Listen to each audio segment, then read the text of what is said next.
Assalamualaikum warahmatullahi wabarakatuh. Selamat malam, salam sejahtera buat kita semua. Halo semuanya, kembali lagi di channel saya Merwin Science.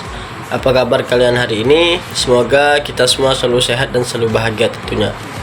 Nah, di video kali ini kita akan membahas tentang kesesuaian wisata dan analisis kesesuaian untuk wisata bahari dan wisata pantai. Bagaimana penjelasannya? Saksikan terus videonya. Nah, masuk ke penjelasan yang pertama, yakni pengertian kesesuaian wisata. Kesesuaian wisata atau tourism suitability merujuk pada penilaian seberapa sesuai suatu area atau kawasan untuk dikembangkan sebagai objek wisata. Ini melibatkan evaluasi berbagai faktor seperti kondisi, yakni kondisi lingkungan, potensi daya tarik, aksesibilitas, dan ketersediaan infrastruktur untuk memastikan bahwa kawasan tersebut dapat mendukung kegiatan wisata yang berkelanjutan tanpa merusak lingkungan atau mengurangi kualitas pengalaman wisatawan. Kemudian analisis kesesuaian. Analisis kesesuaian bertujuan untuk menilai seberapa cocok suatu kawasan untuk pengembangan wisata berdasarkan kriteria tertentu, seperti potensi wisata, daya dukung lingkungan, dan potensi dampak negatifnya. Kemudian IKW atau Indeks Kesesuaian Wisata. IKW ini adalah alat ukur yang digunakan untuk menilai tingkat kesesuaian suatu kawasan untuk dijadikan sebagai objek wisata. Nah, IKW ini dihitung berdasarkan parameter-parameter tertentu yang relevan dengan jenis wisata yang akan dikembangkan. Nah, contohnya yaitu parameter air seperti fisika, kimia, salinitas, dan sebagainya. Kemudian kesesuaian wisata pantai. Di sini ada 3 parameter utamanya, yakni parameter fisik, parameter oceanografi, dan parameter ekologi.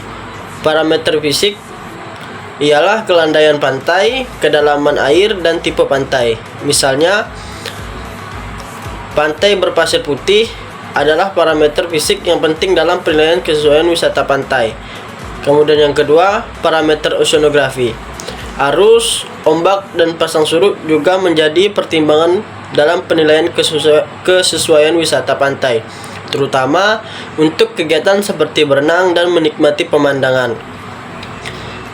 Dan yang terakhir itu nomor 3, parameter ekologi. Kondisi lingkungan pantai termasuk kebersihan dan keanekaragaman hayatinya turut mempengaruhi tingkat kesesuaian. Kenapa? Karena ini menjadi salah satu peran utama atau hal yang banyak diperhatikan oleh wisatawan, seperti keindahan lingkungannya dan berbagai macam biota yang ada di dalamnya. Kesesuaian wisata bahari. Yang pertama, 1. Wisata selam dan snorkeling.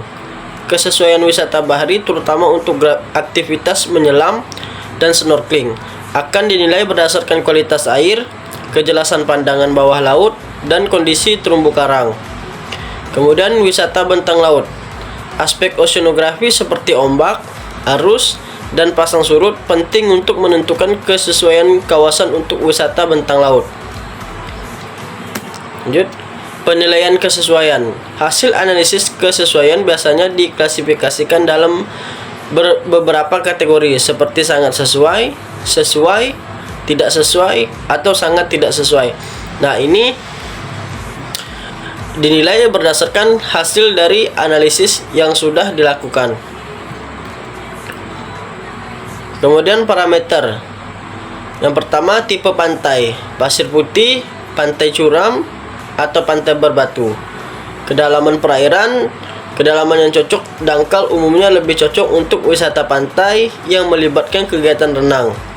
Kemudian kecerahan air. Perairan yang cerah memberikan pengalaman wisata yang lebih menyenangkan. Keempat, arus dan ombak. Arus yang tenang dan ombak yang tidak terlalu besar sangat ideal untuk kegiatan rekreasi pantai.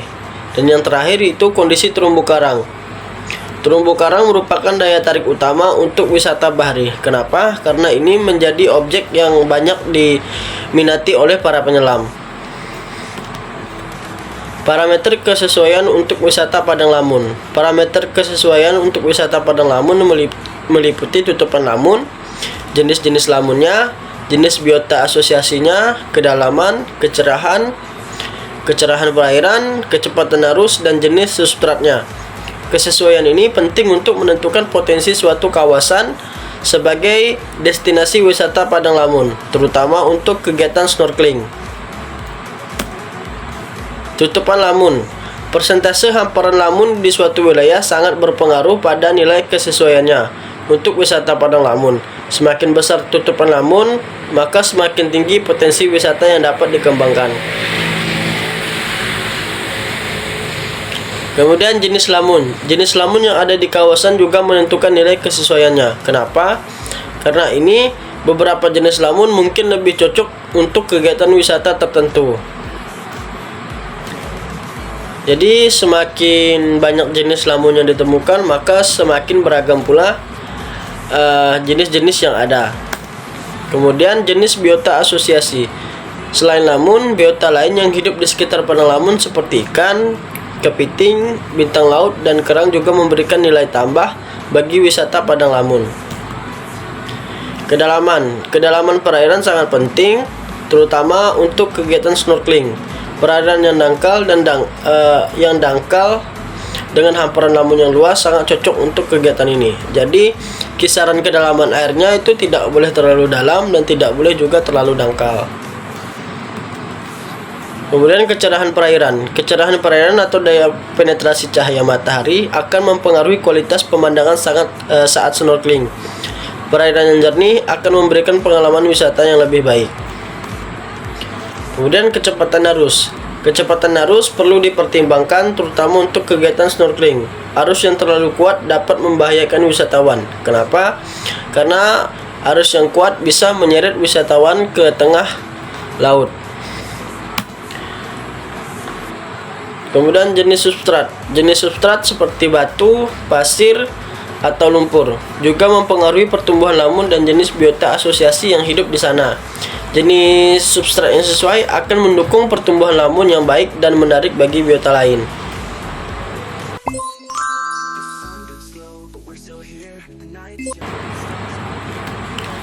Nah, mungkin itu saja video dari saya. Semoga video ini bermanfaat bagi kita semua. Jangan lupa like, komen, dan subscribe video ini jika kalian suka. Saya Muhammad Ehsan, pamit undur diri. Wabillahi taufiq wal hidayah. Wassalamualaikum warahmatullahi wabarakatuh.